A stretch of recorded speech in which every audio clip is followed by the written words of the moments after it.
మంత్రి గారు future city అంటున్నారు. నేను అడుగుతా ఉన్నా సూటిగా, 14,000 ఎకరాలు మేము సేకరించాం అధ్యక్ష. మరి మంత్రి గారు మాట్లాడుతూ 30,000 ఎకరాలు అన్నారు. మిగతా 16,000 ఎకరాలు ఎక్కడి నుంచి వస్తున్నాయి మంత్రి గారు? ఎక్కడి నుంచి 30,000 ఎకరాలని చెప్తా ఉన్నారు మీరు? ఇంకోటి మాట్లాడుతున్నారు అధ్యక్ష, మధ్యలో గ్రీన్ ఫార్మ్ అనట, చుట్టూ ఇండ్లు పెడతారట, అవతల జంతువులను పెడతారట, వంతారని వేస్తారట, జూ పార్క్ పెడతారట. ఇది ఏం ఆలోచన అధ్యక్ష? మాకు అర్థం కాక అడుగుతా ఉన్నాం. దయచేసి మంత్రి గారు నేను అడుగుతా ఉన్నా, it was conditional land acquisition. మీరు ఎన్నిసార్లు మిస్లీడ్ చేసినా కోర్టును గాని ఫార్మాసిటీ మరి ఎక్కడైతే రైతుల నుంచి భూములు తీసుకున్నారో వారందరూ చూస్తా ఉన్నారు, వారన్నీ వింటా ఉన్నారు.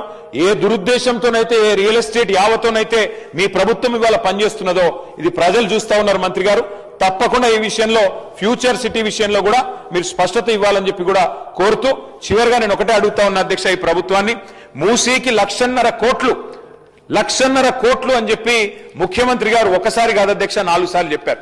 కానీ ఇక్కడ మంత్రి గారు డిపిఆర్ పెట్టకుండా దాచిపెడుతున్నారంటేనే మంత్రి గారు కేవలం 3,297 ఎకరాల గురించి ప్రస్తావన చేయకుండా దాని విలువ ఈరోజు మార్కెట్లో 50 కోట్లు ఉంటుంది. కనీసం 1,50,000 కోట్ల భూములను కొల్లగొట్టడానికే మూసీ ప్రాజెక్టు.